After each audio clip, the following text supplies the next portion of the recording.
Bueno, pues hola, muy buen día. Mi nombre es Jennifer López Jasso y es un gusto estar aquí con ustedes en esta conferencia que tratará de buenas prácticas psicológicas forenses hacia niños, niñas y adolescentes víctimas de violencias sexuales,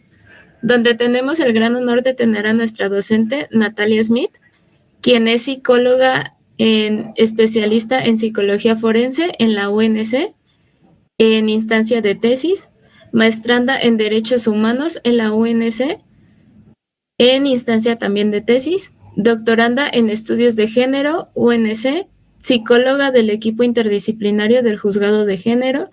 así como psicóloga clínica, capacitadora y docente de grado, posgrado y formación general a nivel nacional e internacional, así como también es autora en artículos académicos y coautora de varios libros. Entonces, bueno, sin más preámbulo, le cedo la palabra a nuestra docente Natalia Smith.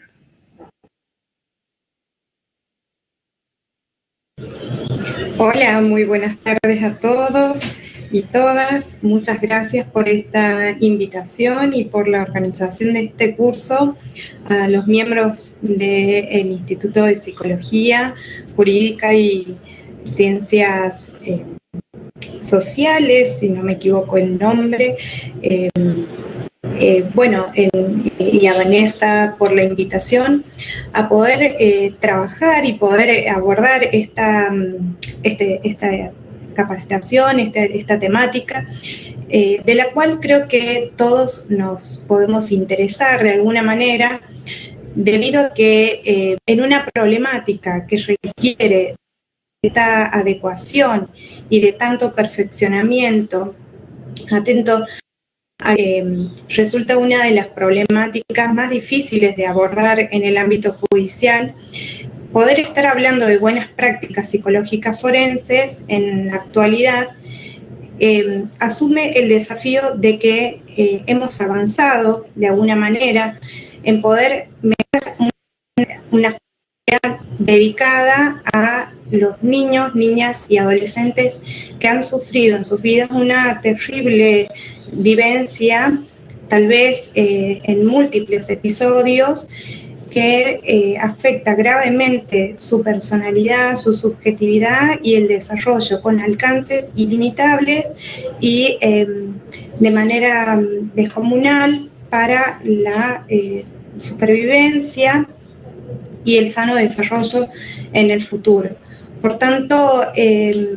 tener una intervención adecuada, una intervención que aloje esta vivencia traumática dentro de las distintas etapas, tanto prejudiciales, judiciales, como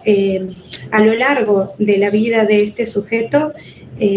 contar con elementos y con herramientas que permitan desempeñarnos de manera adecuada y cometer los mínimos errores y las mínimas molestias,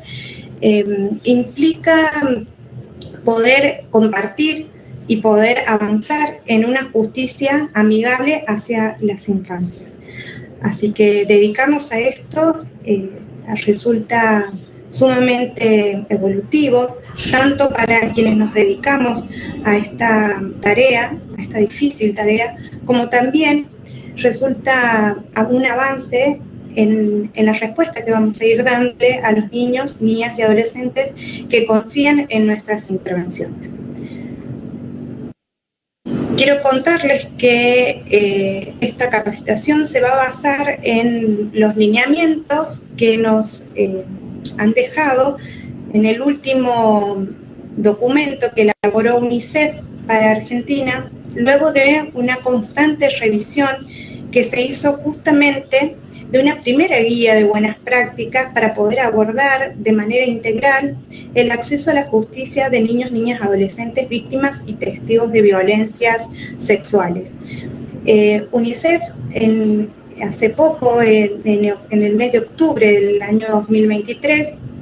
volvió a brindarnos este documento para que resume de alguna manera esas experiencias que han sido tomadas como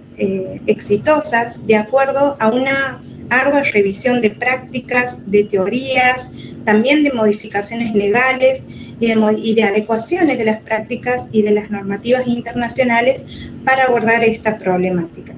Estos lineamientos están basados entonces en estándares e interacciones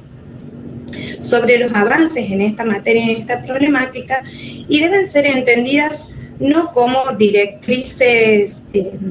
irrevocables, ¿no? O incuestionables, sino de alguna manera son ciertos ordenadores, ciertos apuntaladores de buenas prácticas con el fin de orientar, asistir y contribuir a sistematizar la actuación de funcionarias y funcionarios y operadoras y operadores de distintas disciplinas que se encuentran involucrados en estas diferentes instancias del proceso, y así también apoyar los esfuerzos para mejorar las condiciones y la calidad del abordaje que se le brinda a los niños, niñas, víctimas y testigos en el marco de un proceso de abordaje judicial en los casos de violencia sexual. Como les decía, estas guías deben ser adecuadas, a su vez, deben ser tomadas y adecuadas a la realidad de cada región, de cada jurisdicción, teniendo en cuenta también los recursos con los que cada jurisdicción cuenta para poder hacer frente a las demandas de esta problemática que no se detiene y que cada vez aumenta en su presentación. Tenemos que tener en cuenta entonces que es una guía que pretende ser una forma de mejorar nuestras prácticas, que para nada no contar con ellas, no contar con estas indicaciones nos lleva a una práctica irrealizable, sino que cada uno desde su propia realidad irá mejorando, irá adaptando, irá adecuando para poder dar respuestas y soluciones a esta temática. Todas estas indicaciones pretenden preservar y promover los principios elementales que subyacen a esta temática, que es el respeto, la garantía y la protección de los derechos de los niños, niñas y adolescentes. Vamos a comenzar dando un concepto. ¿Qué entendemos por violencia sexual contra niños, niñas y adolescentes? Podemos pensar que existen múltiples formas de entender o de definir esta problemática, pero sabemos que depende del lugar en el que nos paremos, la disciplina, la forma de entender esta problemática, es que cada uno va a ir teniendo también un concepto que pueda ser tal vez más abarcativo o menos abarcativo y también más adecuado o no a las perspectivas que sobre esta problemática se tienen. ¿Por qué no hablamos de abuso sexual y por qué si hablamos de violencia sexual contra las niñeces y las adolescencias? Porque hablar de abuso sexual al día de hoy es poder hablar tal vez de un concepto que está ligado más al orden jurídico, y no tanto al orden de la interdisciplina y de los múltiples efectos más allá de la violación a una norma o de la violación a un derecho de una vida sin violencias. Entonces, hablar sobre las violencias sexuales implica hablar sobre las consecuencias, sobre los efectos y sobre los productos en la subjetividad de ese acto en la vida de los niños, niñas y adolescentes. Vamos a tomar un concepto de Susana Toporossi, un poco reformulado, pero con la idea de poder abarcar qué podemos entender sobre las violencias sexuales contra los niños, niñas y adolescentes. Podemos decir que resulta de una convocatoria, una intromisión hacia un niño, niña y adolescente de parte de un adulto o de alguien que tenga una diferencia de edad significativa con el niño, para poder participar en una actividad sexual desde una sexualidad genital adulta que no puede este niño comprender, que no está al alcance de su psiquismo para poder simbolizar y a las cuales no puede otorgar su consentimiento bajo ningún aspecto de una posición de sujeto por lo menos. Tal vez quedando atrapado en una posición de objeto, goce del adulto para ese otro adulto, o bien para otros adultos que violan las tabúes sociales. Partiendo de este concepto, podemos pensar que, y sostener, de acuerdo a las múltiples investigaciones y evidencias, que la mayoría de las violencias sexuales se dan dentro del entorno de la familia, con miembros de la familia, puede ser hombre, mujer, y también teniendo en cuenta diferentes órdenes de filiación o de relación parental. Puede ser dado de diferentes órdenes de poder, ¿no?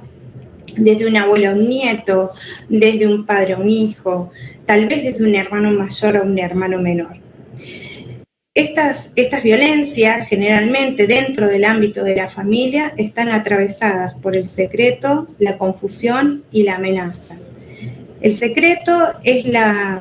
arma fundamental que se tiene para que este hecho delictivo y este hecho violento no sea llevado, develado tal vez hacia otras personas y quede en el marco justamente de la perpetuidad. El secreto es lo que le permite al agresor la garantía de la impunidad. Justamente al poder darse en el marco de una relación simbólica, significativa, en donde el adulto que propone y que ejerce violencia contra los niños le produce confusión porque es un adulto que está posicionado en la vida del niño para justamente cumplir otra función, para cuidarlo, para resguardarlo, para promover su desarrollo. Y justamente estos actos que no pueden ser entendidos como una forma de simbolización, cuidado y protección, entran en la vida, irrumpen en la vida psíquica de los niños con una verdadera confusión de información. Por otro lado, esta irrupción, estos indicios de que algo no funciona y no está dándose en el orden de lo coherente de la familia, irrumpe como una manera de desorganización psíquica. La posibilidad de hablar y de develar esa amenaza justamente ligado al secreto, ¿no? Entonces la amenaza y el secreto funcionan como formas de perpetuar este acto que por más que no se presente de manera reiterada en la vida, se presenta en sus efectos. Esto caracteriza la dificultad para recordar, para poder decir, para contar con claridad aquello que ha sucedido. Justamente esta irrupción de un acto que no puede tener una representación porque no está ligada al rol del adulto que lo ejerce, impide que este suceso sea inscripto en la vida psíquica y en la memoria del sujeto como un recuerdo, sino más bien se presenta como un acto de presencialidad que aterroriza y confunde la vivencia del niño. Es posible que en esta confusión y sumado a las amenazas de perder ese ámbito de supuesta seguridad que es la familia, se produzca la retractación de la develación o la retractación de aquello mismo que se dijo sobre lo que le sucedió. La retractación es un elemento común, es un elemento que se suele presentar en los niños, que tiene un juicio de valor en el ámbito judicial, del cual hablaremos un poco más adelante. La retractación surge entonces como una estrategia defensiva frente a una amenaza directa de supervivencia del yo o hacia una figura significativa. La salida es la denuncia, pero también puede ser vivido como un acto terrorífico de destrucción de aquello que más importa, que entendemos que es la familia. Va a poder, a partir entonces de este contexto, este entorno respecto a qué es la violencia sexual sobre los niños, niñas y cuáles son entonces las características principales que acompañan a la denuncia o al develamiento de este acto, poder abordar aquellos principios generales para poder tratar justamente de manera más adecuada, como les decía, estas vivencias y no revictimizar, no producir revictimización y nuevas victimizaciones en los niños. Necesitamos entender esta problemática con perspectiva de niñez y perspectiva de género en la investigación judicial. Existe una serie de prejuicios negativos y sesgos sobre la niñez y el género que facilitan el cierre prematuro de las investigaciones judiciales por abusos y violencias sexuales en la infancia. Ejemplo de esto es que sin lesión física y sin testigo no hay pruebas. Los testimonios de los niños y las niñas no son confiables. Por tanto, se necesitan de otros elementos para poder dar un peso de verdad que permita continuar esta investigación y llegar a una sentencia firme o tal vez una sentencia segura. Sabemos que las estadísticas nos demuestran que hay un alto porcentaje de denuncias, pero hay un mínimo porcentaje de sentencias o acciones judiciales que se cierran en una sentencia firme en relación a la cantidad de pruebas que se recogen,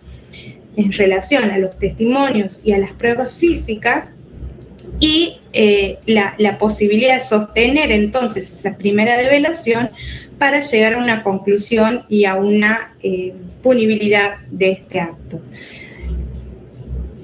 Cada país tendrá sus estadísticas, pero en Argentina, por ejemplo, tenemos un alto porcentaje de denuncia y un muy bajo porcentaje de sentencia. Uno de los motivos tiene que ver con la dificultad de poder abordar sobre todo aquellas violencias sexuales que no han dejado una marca física o bien que la marca física es bastante distante entre el hecho y la develación del suceso. Cuando los niños, por diferentes situaciones traumáticas, no hablan o se retractan en la entrevista de declaración testimonial, se asocia testimonio, de relato o esa confusión a la falta de credibilidad del hecho de la violencia sexual. Inmediatamente se cree más en la retractación que en la primera develación. Esto es un problema que aún existe, si bien al momento se han avanzado, ¿no?, en esta perspectiva en donde la retractación es un elemento esperable dentro de los procesos judiciales, principalmente por las consecuencias que tiene la denuncia en la vida de los niños y también en los adultos que acompañan, principalmente las madres que acompañan a la develación de un acto horrorífico como el abuso sexual, es que hoy en día no se desestima un proceso de investigación por la retractación o por la falta de testimonio explícito, verbal, oral, en los niños y se buscan otros elementos de prueba. Pero la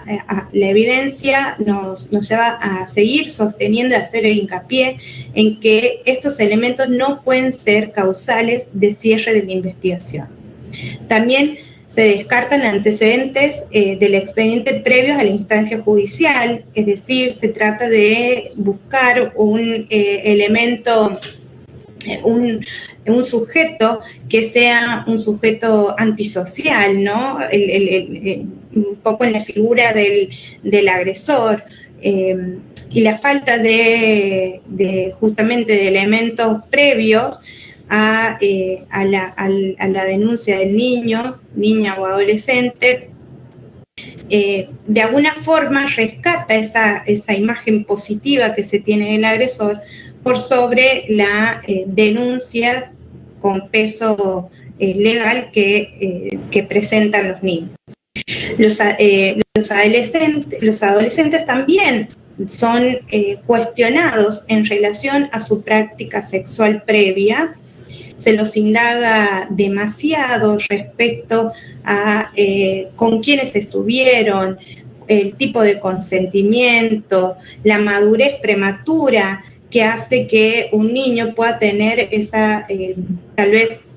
experiencia previa en actos sexuales, lo cual es asimilado a una especie de consentimiento o de seducción que facilita y favorece la concreción de un acto sexual no consentido por parte de un adulto. Los dichos de las niñas y niños también prueban cierta adoctrinación con fines instrumentales por parte de las madres, los falsos SAT, ¿no?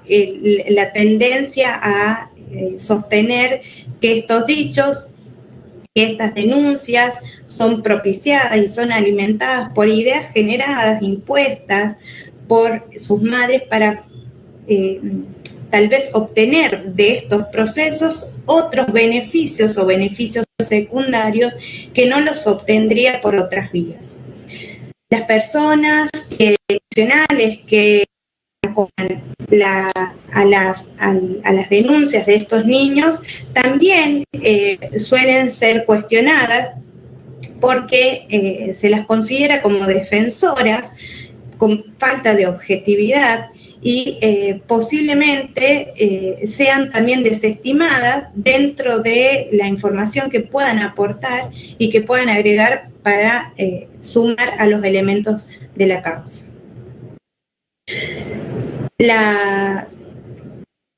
Todas estas cuestiones y seguramente muchas más de las que ustedes puedan ir aportando a medida que vayan escuchando, son tenidas en cuenta en base a que son todos obstaculizadores tanto del acceso a la justicia como de una justicia,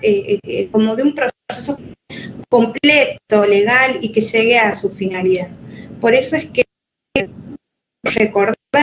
que de Brasilia sobre el acceso a la justicia son uno de los instrumentos regionales que tenemos para poder justamente atacar estos obstaculizadores de acceso a la justicia y poder propiciar mayores elementos para poder garantizar esa especial tutela que tienen que tener los organismos de los sistemas judiciales para considerar la situación de vulnerabilidad que traen estas personas que son denunciantes, que tienen una característica que es el desarrollo evolutivo, que es la fase etaria, el pertenecer a cierto género y el pertenecer a cierta fase etaria justamente agudiza la situación y la condición de vulnerabilidad. Por eso, en estas reglas, algunos de los elementos o tal vez de los principios que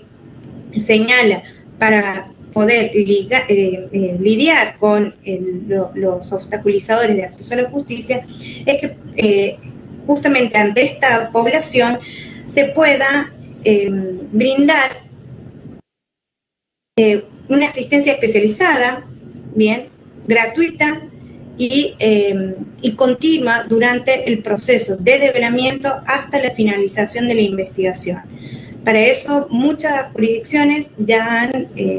adaptado la figura del abogado del niño, además de una justicia especializada en infancia. También poder adecuar el lenguaje, los medios, los espacios, la calidad de los profesionales que acompañan este proceso al momento de lograr la participación efectiva como derecho y principio de participación en todas aquellas instancias que afecten la vida de los niños. También adaptar de manera especial los procedimientos para permitir prácticas anticipadas a la prueba, para que se garantice justamente la no revictimización y la nueva victimización o efectos de la victimización secundaria en los procesos de judicialización cuando un niño debe ser llevado a la justicia por haber sido objeto de un delito. Dentro de las etapas de la intervención que podemos tener tal vez los operadores de justicia, que no somos los abogados, entendiendo por ello los trabajadores sociales, los psicólogos principalmente, que son las figuras más representativas dentro de esta temática, podemos entender que hay dos instancias fuertes en las cuales en esta capacitación nos vamos a centrar.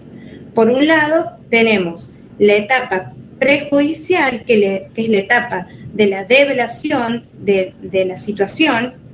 y por otro lado, la etapa judicial específica, en donde se van a recolectar las pruebas para que el proceso judicial sea tenido en cuenta y sea llevado de una manera lo más prolija y certera posible. En la etapa prejudicial vamos a tener una intervención clave que tiene que ver con la recepción de esa develación ese relato, ese informe de sospecha que vamos a ir elaborando tal vez, y poder hacer una intervención urgente en relación a el estado de riesgo en el que puede encontrarse ese niño, sin saber todavía con certeza, tal vez, si ha sido víctima o no de un delito o de una violencia. Asimismo, la sola develación o la sola sospecha de que un niño puede estar siendo víctima de una violencia sexual amerita que un equipo de profesionales pueda hacer una evaluación de riesgo y resguardar su integridad de manera urgente. Para eso vamos a tal vez conocer algunas experiencias que han resultado favorables en esta primera instancia de intervención. Y luego vamos a pasar a poder revisar dos procesos, momentos de la investigación que son claves y tal vez tradicionales en nuestra participación como psicólogos, que es acompañar la declaración testimonial y elaborar y participar en la evaluación pericial psicológica forense. Dentro de la primera, entonces, etapa o intervención de la que hablábamos, que tiene que ver con esa atención inmediata y una evaluación de riesgo para prevenir justamente que se sigan cometiendo actos delictivos o violentos sobre los niños, el rol del psicólogo o el rol del operador que entienda en este primer momento es crucial y tiene que tener y responder a ciertas características. Una vez que se produzca el develamiento, la comunicación y la denuncia del hecho, hay ciertas recomendaciones que se tienen que tener en cuenta para poder asistir de manera inmediata y profesional a ese niño. Esta debe estar a cargo de un equipo o de personas que sean profesionales y que estén capacitadas para atender a niños y niñas. En lo posible, tienen que ser personas que estén entrenadas y que cumplan con ciertas características para llegar al objetivo deseado. El objetivo es poder asistir de manera específica con contención psicológica y emocional inmediata a ese niño, niña o adolescente que se animó de alguna manera o que pudo, que tuvo las condiciones necesarias para poder hablar o develar cierta violencia vivida en su vida. De esta manera nos aseguramos y resguardamos cierta capacidad o cierto valor psíquico y físico de ese niño necesario para poder afrontar luego todo el proceso judicial que requiere entonces de una evaluación de riesgo que determine las posibilidades de ese niño y de afrontar un proceso judicial y a su vez que permita detectar ciertos indicadores de riesgo y de protección que nos guíen para tomar decisiones o que guíen a quienes deben tomar decisiones sobre el resguardo de este niño y sobre la posibilidad de que se cometan nuevos hechos de violencia y resguardar a este niño de esas acciones. Para eso, la función de este equipo va a ser identificar la necesidad de tomar medidas urgentes y preventivas, por ejemplo, prohibición de acercamiento de la persona adulta al que el niño señala como el agresor. Dentro de estas medidas de prevención o protección puede ser, en lo posible, la exclusión del hogar provisorio o retiro provisorio del hogar de ese adulto,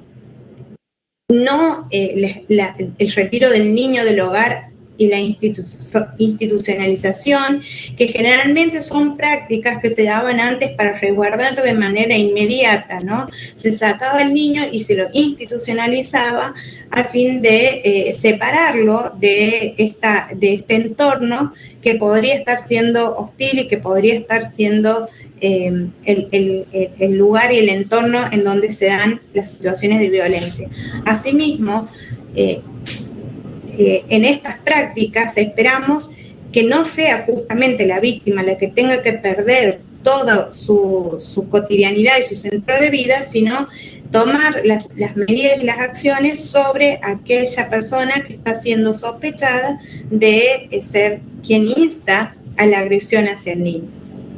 También la necesidad de custodiar, de acompañar, y también la necesidad de acompañar y asistir de manera médica y psicológica urgente a esta víctima. Las medidas médicas son fundamentales, principalmente atendiendo a la edad de los niños y el género de los niños. Cuando hablamos de niñas, adolescentes, con alta sospecha de violencia física y de un abuso físico sexual, la atención médica debe ser realizada de manera urgente para prevenir embarazos no deseados o forzados y a su vez para prevenir enfermedades de transmisión sexual. La contención psicológica no se le puede negar. Es un clásico pensar que si alguien asiste al niño de manera psicológica, entonces de alguna manera lo ayuda a elaborar esta situación y por tanto irrumpe de alguna manera deformando lo sucedido. Esto es un mito y esto es algo que deberíamos derribar para poder justamente asistir de manera adecuada a este proceso y a este momento. Una de las cosas que vamos a poder ir señalando es la falta de capacidad para intervenir de manera psicológica en este momento, queriendo tal vez ocupar otro rol, que justamente es ahí donde podemos interrumpir el proceso y dejamos y perdemos la oportunidad de contener y de devolver justamente agencia y de devolver amparo a ese niño que en otro momento no lo va a obtener.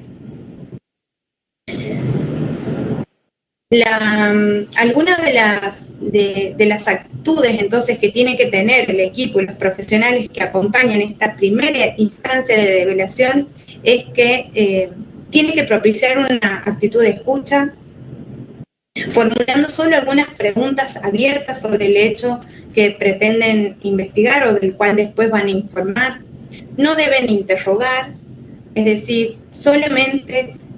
presentarse ante el niño, tener una actitud abierta, decirle que están ahí para escucharlo, ¿sí? Que si tienen algo que comentar, que decir, que solamente lo vamos a escuchar y que lo que tenga para decir seguramente va a ser importante y poder registrar de manera textual aquello que el niño está develando. Tratar de no cuestionar, de no indagar por sobre lo que el niño viene relatando, de no interrumpir su relato, de no intentar ordenarlo, de no señalarle contradicciones, bien, ni falta de detalles. Todas estas cosas después pueden ser recuperadas y trabajadas de mejor manera al momento de la declaración testimonial del niño. Esto no siempre va a haber un psicólogo, un trabajador social, un psicopedagogo que tenga estas instrucciones, ¿no?, al momento de la develación de un delito, porque generalmente el niño no espera estar ante un psicólogo para poder hablar. Muchas veces lo hace ante sus maestros, ante sus figuras de confianza, tal vez ante su profesor de educación física, ante un vecino, ante otro familiar al cual le tenga cierta confianza y le permita poder hablar de esto que es realmente muy angustiante. Entonces, todos estos detalles son importantes de poder ir enseñando a la sociedad para que cuando se encuentre con una situación como esta, justamente trate de no contaminar la situación, pueda hacer lo que el niño necesita, que es que alguien lo escuche, que alguien lo ampare ante esa situación, que le crea en ese momento, que no desestime la información que está tomando y que le brinde contención y apoyo emocional. No hace falta ser un psicólogo para poder contener y apoyar emocionalmente a un niño que está develando como puede aquello que le sucede. Entonces, pedirle a la persona que se encuentra en esta situación que aborde de manera cuidadosa al niño, que lo escuche, que trate de recuperar toda la información sin agregar ni distorsionar nada de lo que haya escuchado, que pueda acercar esa información de manera inmediata, tal vez a un agente de la policía, a un operador de justicia o a alguien o un superior, en el caso de que sea un maestro, una maestra, y se pueda realizar el procedimiento adecuado y el paso siguiente a establecer la denuncia. Es importante que se registren también cuál es la conducta del niño, bien, y también cuál es la conducta de quienes han acompañado ese momento de la develación. Y cualquier otro hecho que pueda ser relevante para la entrevista de declaración testimonial o bien para el desarrollo de la investigación general. ¿Por qué es importante saber cuál es la conducta de las personas que han acompañado? Porque no es lo mismo que, supongamos, ¿no? La familia se acerque, se preocupe, acompañe al niño a una institución para que sea revisado, para que sea asistido, para que pueda declarar tal vez en ese momento,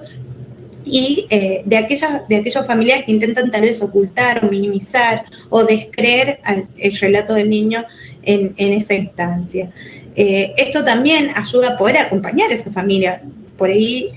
esta familia se asusta, estos familiares se asustan, tienen temor, no saben qué va a pasar, tienen miedo a ser involucrados también en esto que el niño está diciendo, y hay mucha desconfianza. Por tanto, es importante también saber cómo ha reaccionado su entorno para poder también ilustrar cuál es el proceso, despejar algunos mitos y poder acompañar mejor todo aquello que se va a venir. La persona que se encuentra entonces en esta situación, y si el niño ya está en una situación de evaluación de riesgo, va a tener que elaborar un informe detallado lo más contundente posible, y de no ser concluyente tal vez con la información que se tenga, porque tal vez es vaga, es confusa, hay que poder aclararlo, y poder entonces dejar en claro cuáles son aquellos indicios o aquellos indicadores de sospecha para que aquellas personas que tengan que continuar con el proceso de investigación puedan tomarse estos elementos y mejorarlos dentro de lo que puedan recuperar luego en el proceso. Vamos a ver algunos ejemplos de buenas prácticas aquí en Argentina respecto a avances y tal vez mejoras dentro de protocolos internos que han tomado como referencia a estos indicadores y han podido ir mejorando dentro de sus propias jurisdicciones. En Argentina voy a traer solo algunos ejemplos, cada provincia ha podido hacer lo suyo, pero voy a traer aquellos ejemplos que tal vez mejoran o aportan y que pueden ser dignos de imitar. Por ejemplo, Entre Ríos diseñó lo que se llama un informe sospecha para este momento, el momento de la develación. El protocolo interinstitucional de actuación en casos de abuso sexual en la niñez y en la adolescencia de la provincia de Entre Ríos incluye un modelo de informe de sospecha que debe completar cualquiera de los organismos que tome conocimiento de un posible hecho de abuso sexual o de violencia sexual. Ese informe se debe presentar ante la Defensoría de los Niños y Niñas para poder iniciar un proceso correspondiente. Esta herramienta ha tenido un impacto muy positivo en esa provincia durante la etapa inicial de develamiento, aumentando la cantidad de casos develados. En este informe se deben incluir estos datos de los niños y las niñas, todos los que se tengan, un breve detalle de la situación de riesgo o vulnerabilidad de ese niño, el posible responsable de esa situación de riesgo o vulnerabilidad, maltrato, violencia sexual. También expresar si se han realizado otras intervenciones en el organismo de salud, en el organismo de protección, y brindar un nombre y un teléfono de la persona referente de contacto con la defensora o con los defensores de los niños, para poder agilizar los trámites en caso de duda o de falta de información. Fíjense que resulta muy operativo de alguna manera porque organiza todo esto que veníamos hablando previamente, ¿no? Cómo hacer, qué tengo que tomar en cuenta al momento de realizar ese detalle de lo que escuchamos, poder tener en cuenta cómo, qué le va a servir a la justicia. Tal vez no todo lo que yo considero, pero bueno, no importa no escatimar en la información. Si podemos lograr completar esta información mínima, resulta muy útil para lo que venga. A su vez,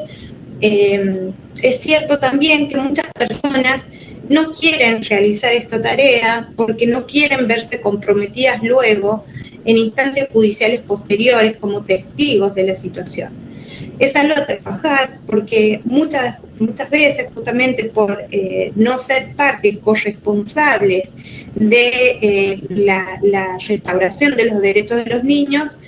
muchas de estas situaciones han quedado ocultas y no han sido develadas, no porque los niños no hablen, sino porque los adultos no han querido cumplir con su obligación de corresponsabilidad en estos delitos. Otra de las provincias que ha hecho un gran avance es San Juan. San Juan ya tiene hace mucho tiempo un espacio especial para tomar justamente, no solamente recepcionar denuncias, sino para acompañar todo el proceso desde la prejudicialización hasta instancias de acogimiento y acompañamiento de niños durante el proceso judicial, la sentencia y la instancia de reparación. Este lugar se llama ANIVI y está conformado dentro de la unidad fiscal especializada en investigación de delitos contra la integridad sexual de niños, niñas y personas con discapacidad.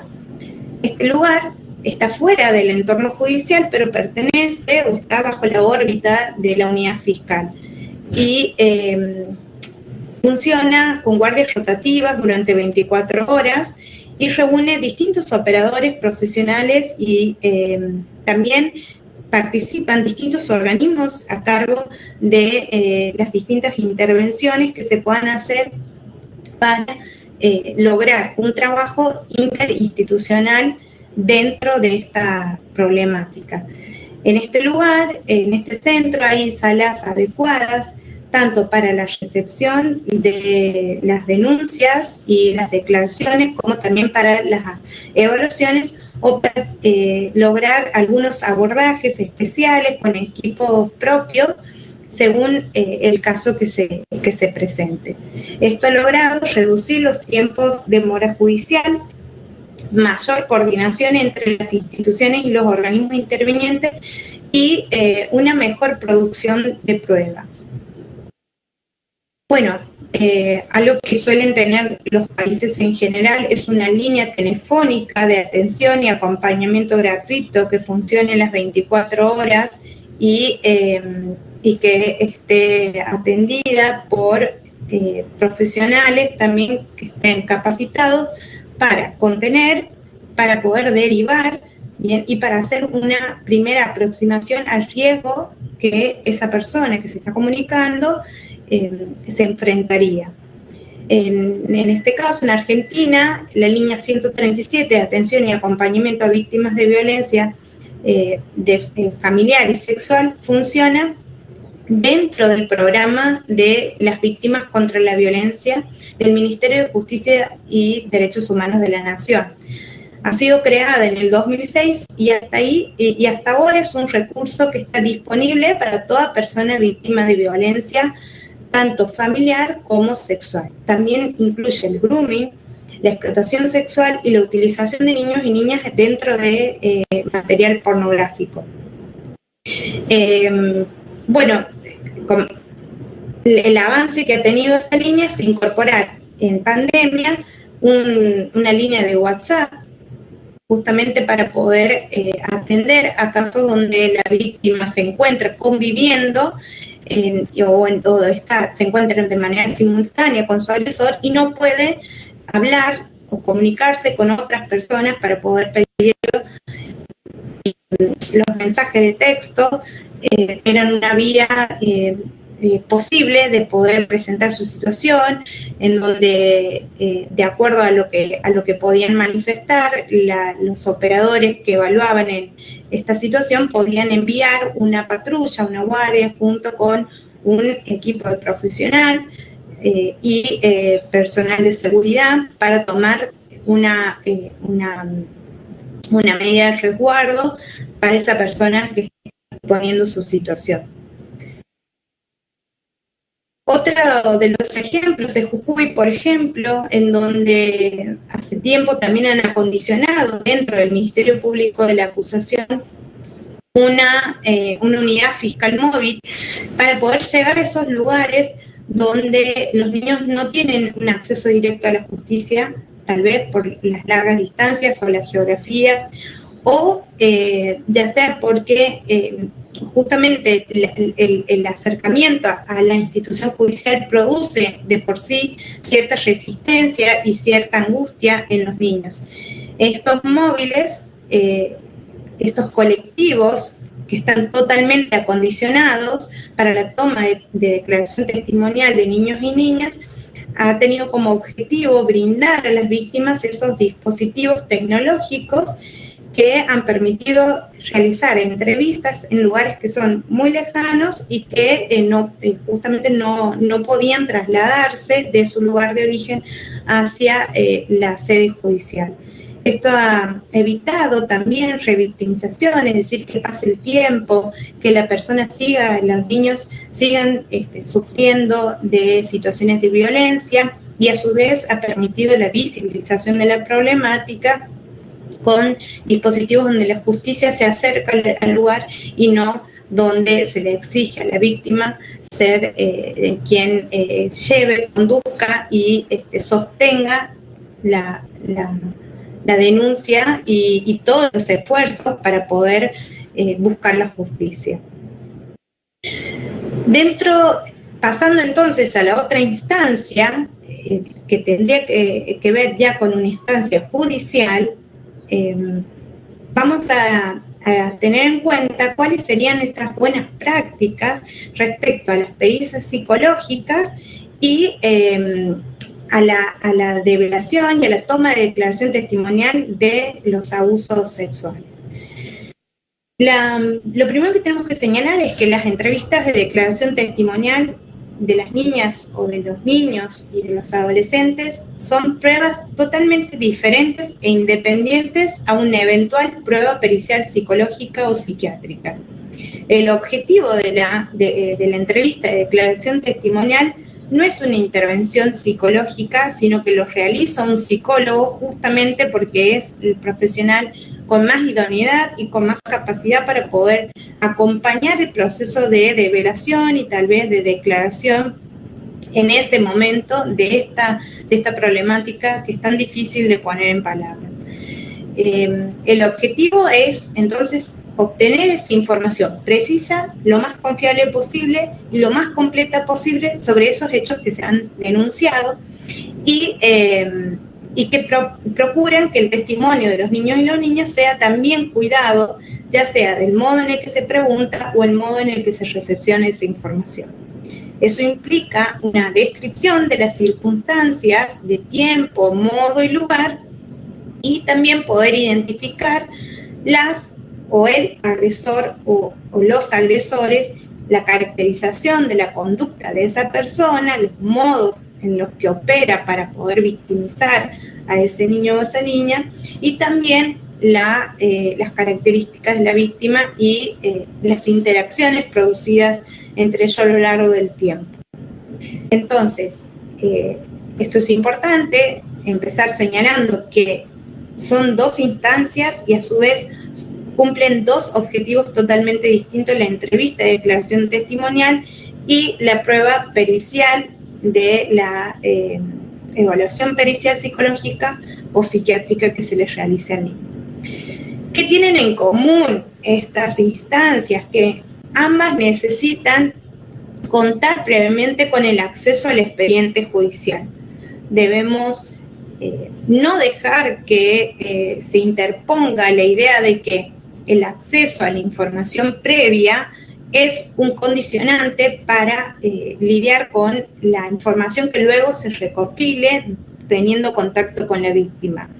No es entonces ni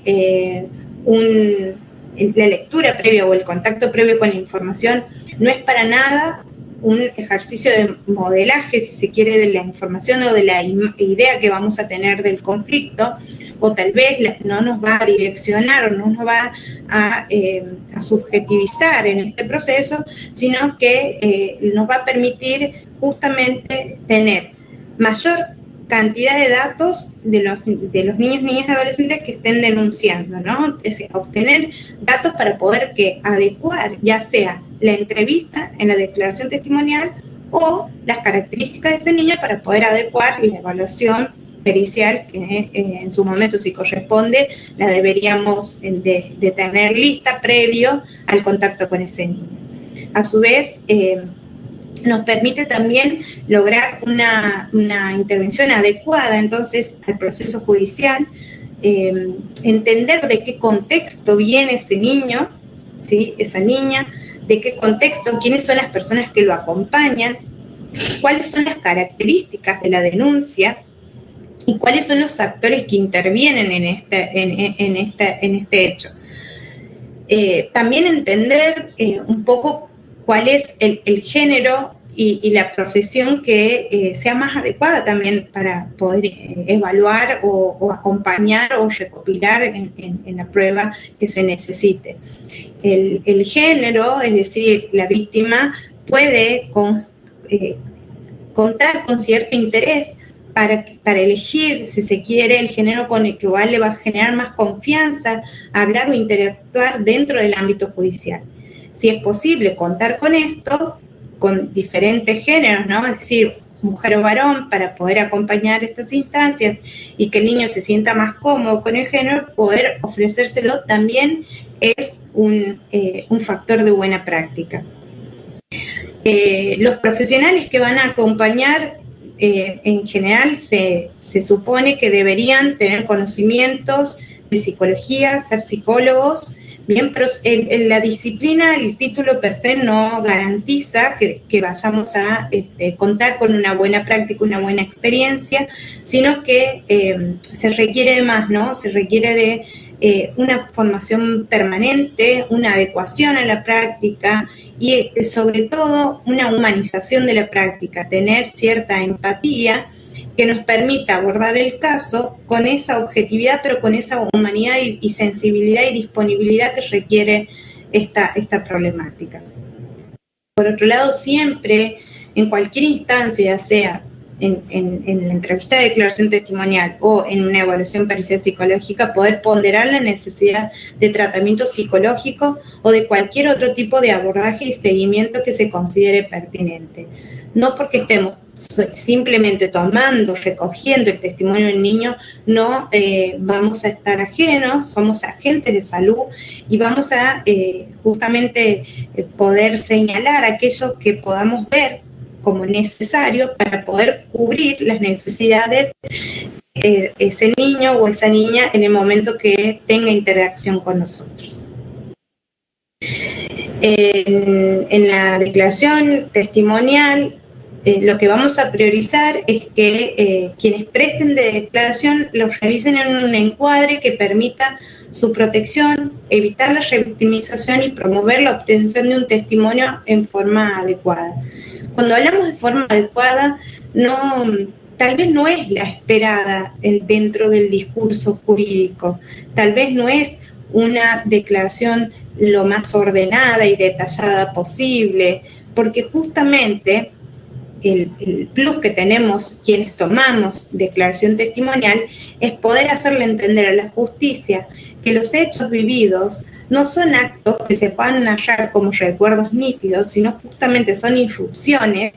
tienen simbolización en la mente de los niños, por lo tanto van a causar, como decíamos al principio, gran impresión, gran confusión, y van a presentarse en los recuerdos de los niños como instancias, como indicios de que algo del orden del horror sucedido dentro de su vida, pero que no puede ser contado como una película en donde existen tiempos lógicos y tiempos verbales para poder ser presentados como tal vez lo podría ser cualquier otro tipo de vivencia o experiencia dentro del orden de lo traumático. Para poder entonces acercarnos a esta palabra, que ya de por sí entonces es difícil de producir, le vamos a ofrecer ciertos dispositivos de buena práctica para que esta experiencia sea justamente lo más subjetivante posible. El tener contacto con una justicia, no solamente que ampare esta situación, sino que permita un otro que ligue y que arme estas distintos indicios, ¿no? de vivencia, de experiencia, que liguen un orden simbólico esta situación, es justamente poder hacer de ese hecho inhumano, inadecuado al momento y a la etapa evolutiva del niño, un hecho que sea capaz de ser considerado dentro del orden de la ilegalidad, un orden de restitución de derechos para que ese niño pueda volver a un orden legal y pueda volver a considerarse un sujeto y no un objeto deseado. Para esto vamos a proponer distintos estados o distintos ambientes que facilitarían o que está probado que facilitarían el despliegue de la confianza y de la interacción del niño con el entrevistador. Vamos a intentar que el lugar en el que el niño produzca la declaración testimonial sea una arquitectura amigable, adecuada, no infantilizada, pero sí adecuada, lo más adecuada posible, que preserve su seguridad, su integridad, que tenga una tecnología adaptada, es decir, que permita adecuar los distintos posicionamientos del niño y captar todos, tanto los volúmenes de voz como las expresiones del niño, que tienden generalmente durante el transcurso de la entrevista a bajar la cabeza, a bajar el tono de voz. ¿Para qué? Para no tener que luego perdernos de ninguna de estas partes de la declaración y a su vez para que el niño no tenga que repetir o volver a esta instancia de declaración para volver a enfrentarse con estas instancias del horror. Y por supuesto un equipo altamente capacitado para llevar adelante ese momento. Bueno, algunas experiencias de buena práctica dentro de la declaración testimonial podría ser, por ejemplo, el que tiene Cava, ¿no? Que hoy ya tienen otras jurisdicciones también, que es contar de perros de terapia para la asistencia judicial. Así estos niños pueden tener acompañamiento emocional, si es que ellos quieren y lo desean, antes de la entrevista y después de la entrevista de declaración testimonial. Se ha comprobado con mucha evidencia, ¿no? Que ofrecerle al niño justamente con perros entrenados, ¿no? La posibilidad de tener contacto afectivo con estos animales antes y después baja el estrés, baja el estado de ansiedad que el niño tiene antes de entrar a la entrevista y permite canalizar la angustia también que le genere al poder salir de esta situación. Bueno, finalmente llegamos a la evaluación pericial psicológica en casos de violencia sexual contra niñas y niños. En lo posible, hoy deberíamos entender que no es una práctica obligatoria o la cual no podemos prescindir, si se quiere, dentro de un proceso de investigación penal. Al contrario, lo que se entiende es que debería ser una instancia que esté totalmente justificada, ¿bien? ¿Por qué? Porque la finalidad de la evaluación pericial muchas veces es confundida como una forma de probar el hecho de violencia o no, bien, la existencia del delito, cuando en realidad tiene como objetivo poder valorar posibles consecuencias psicológicas o emocionales de esa vivencia en el niño. La evaluación pericial no va a venir a constatar la producción o no necesaria de esa victimización, de esa violencia, bien,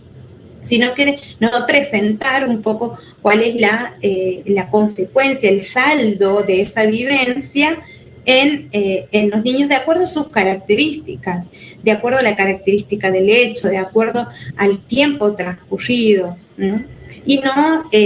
va a ser un factor que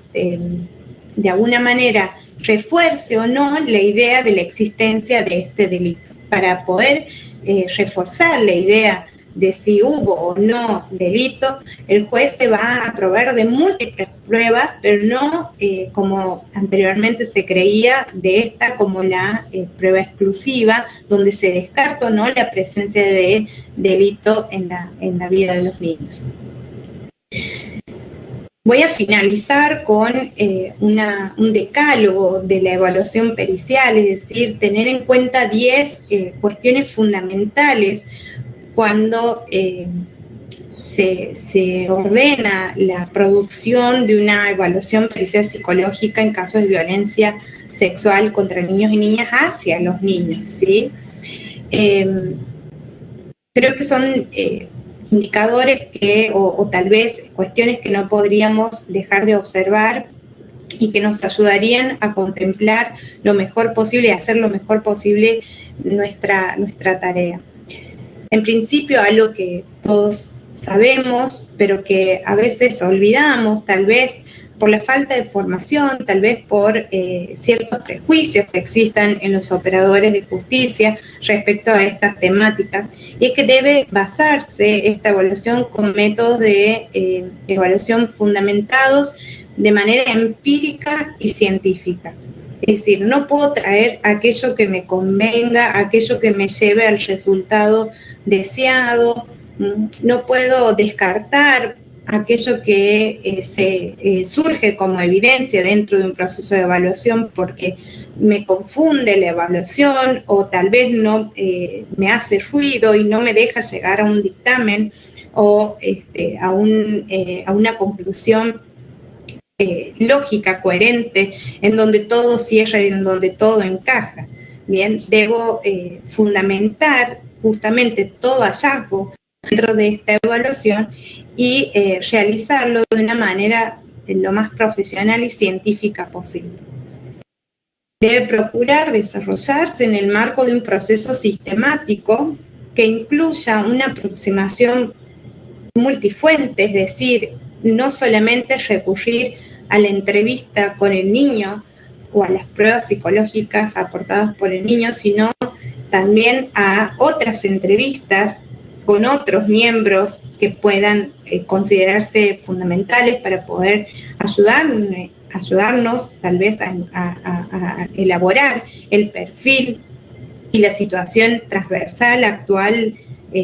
de este niño, de esta niña, de este adolescente y el pasado.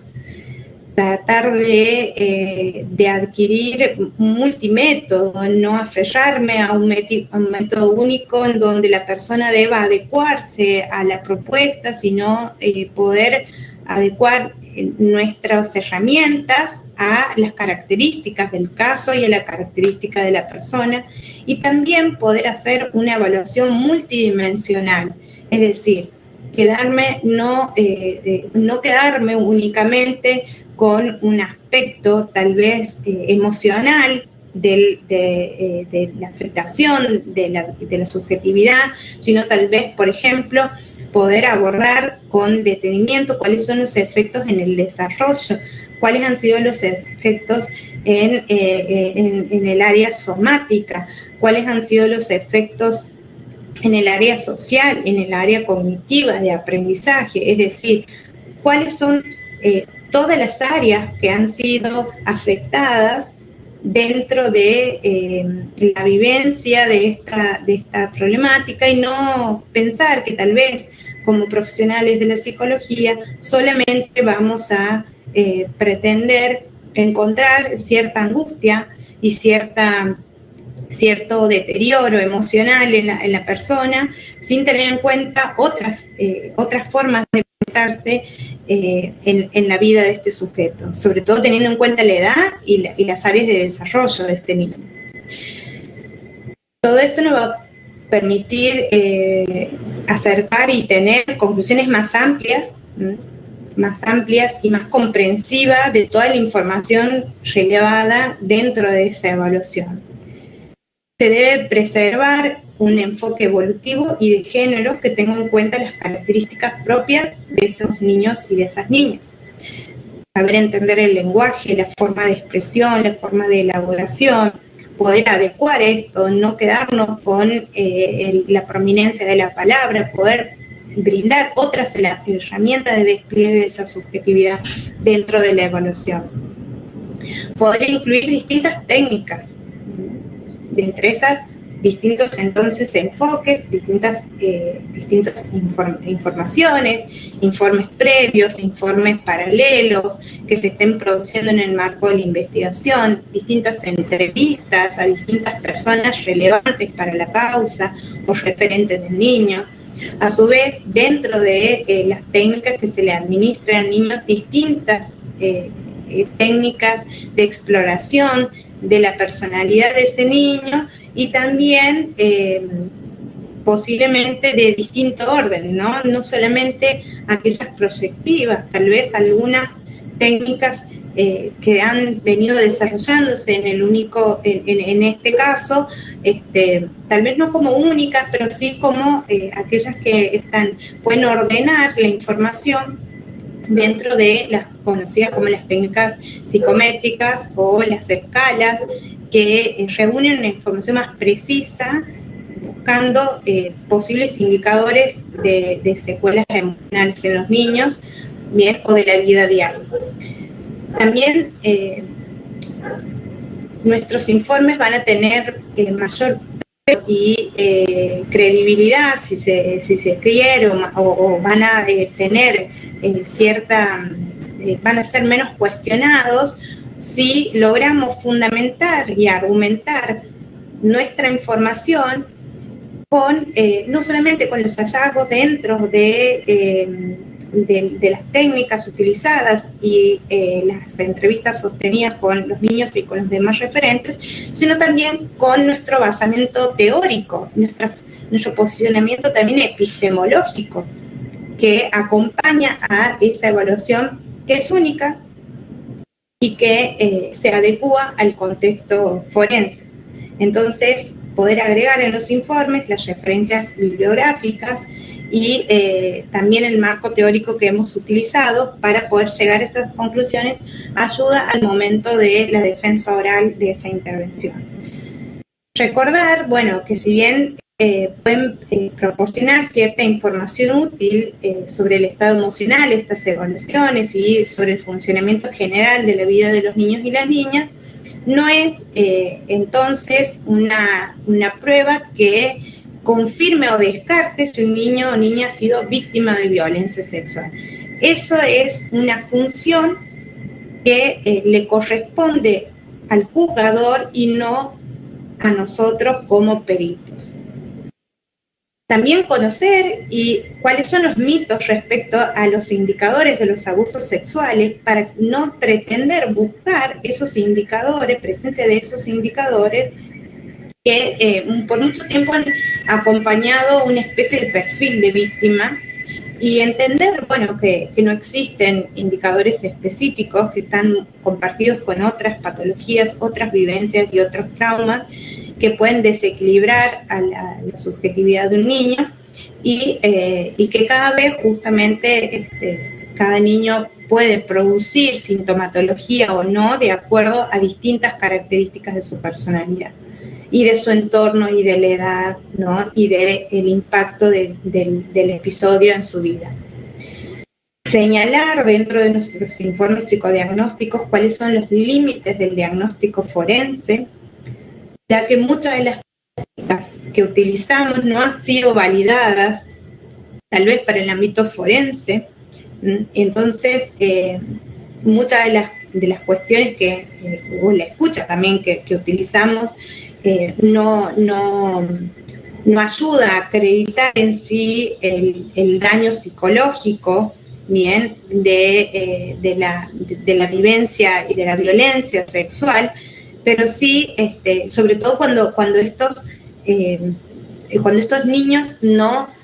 presentan sintomatología dentro de las específicas o espontáneas, ya sea porque son sujetos resilientes, bien, o bien porque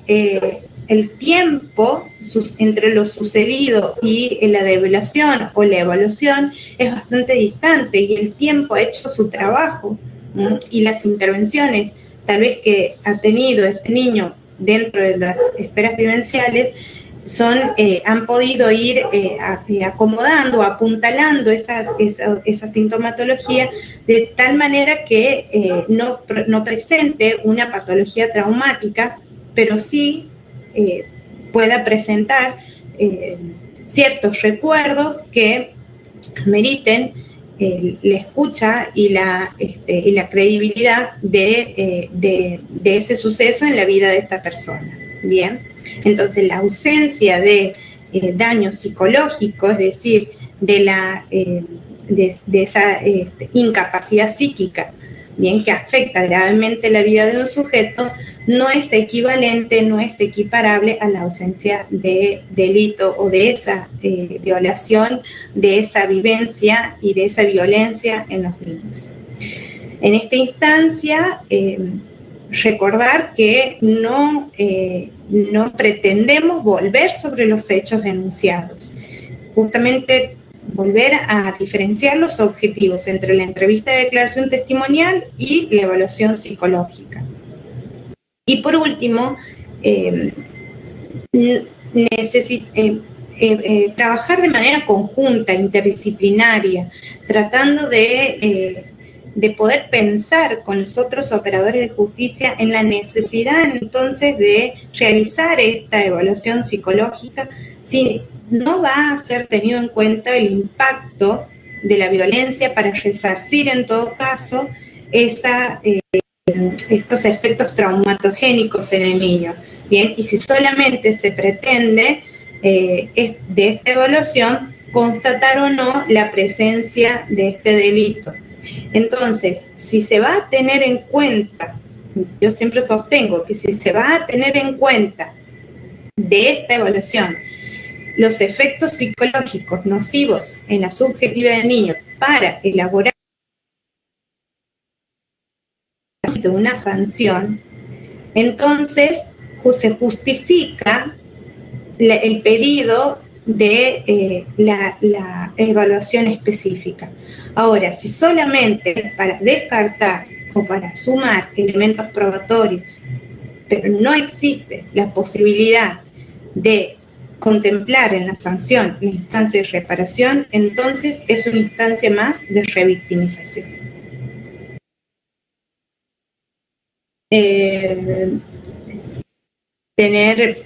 Por cierto que hay, dentro de todo lo que venimos hablando, de las características que acompañan al evento, entonces,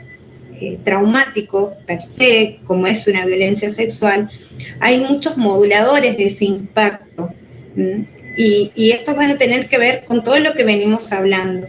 pero además con la significatividad que el sujeto le dé a esa vivencia de acuerdo a ciertas características. Ejemplo, no es lo mismo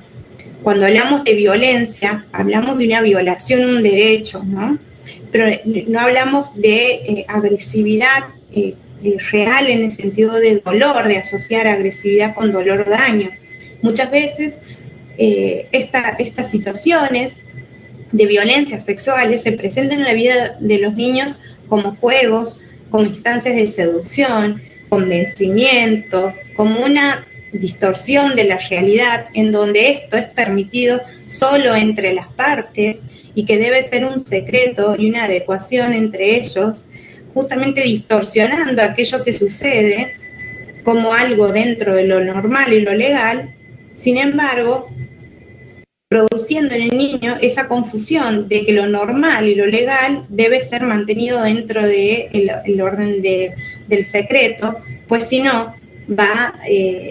puede estar en peligro, puede producir cierta amenaza de pérdida o de sanción. Entonces, de alguna manera, por más lúdico y placentero que pueda llegar a ser esa vivencia de violencia sexual, no deja de tener la carga de confusión y el sentimiento de amenaza, de pérdida tanto de la subjetividad como el arrasamiento del contexto de seguridad que pueda traer este niño. Entonces, en la significatividad que genere en el niño esa situación y también cómo se presente va a ser un modulador del impacto de esa vivencia. Llegamos al final abriendo un espacio de conclusiones, preguntas, con la idea de introducir esta temática y también un poco los ajustes necesarios que se han ido haciendo para poder ir abordando de manera lo más adecuado posible, respondiendo a las exigencias y a los esfuerzos que los distintos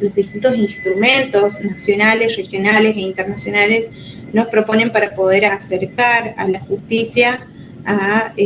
ciertos grupos que históricamente han sido vulnerados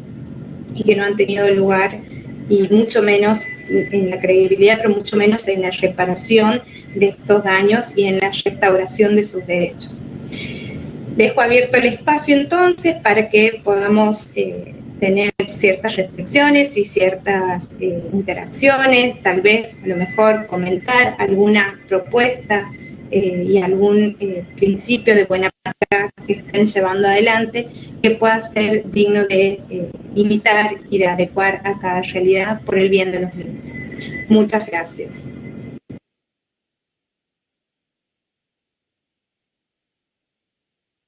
Bueno, agradecemos mucho que nos hayan acompañado en esta conferencia para, pues ahora sí que hacer nuestro conocimiento en esta parte interesante. También le agradecemos mucho a la licenciada Natalia Smith por compartirnos su conocimiento en este tema que realmente es muy complejo. Y pues bueno, así como lo comentó la docente, dejamos el espacio abierto para sus dudas y comentarios. Este video se va a quedar en nuestro canal de la asociación y pues estaremos ahí al pendiente también para responder las dudas. Y pues bueno, esta conferencia es totalmente de libre acceso y pues la constancia nada más tendrá una cuota de recuperación. Entonces, pues bueno, de nuestra parte sería todo. No sé si la licenciada gusta agregar algún comentario o alguna mención para el cierre de esta conferencia. Bueno, no, dejar abierta entonces la posibilidad de seguir interactuando, recordar que las instituciones tienen el gran desafío de poder formar y de poder justamente repensar las prácticas para poder acercar derechos y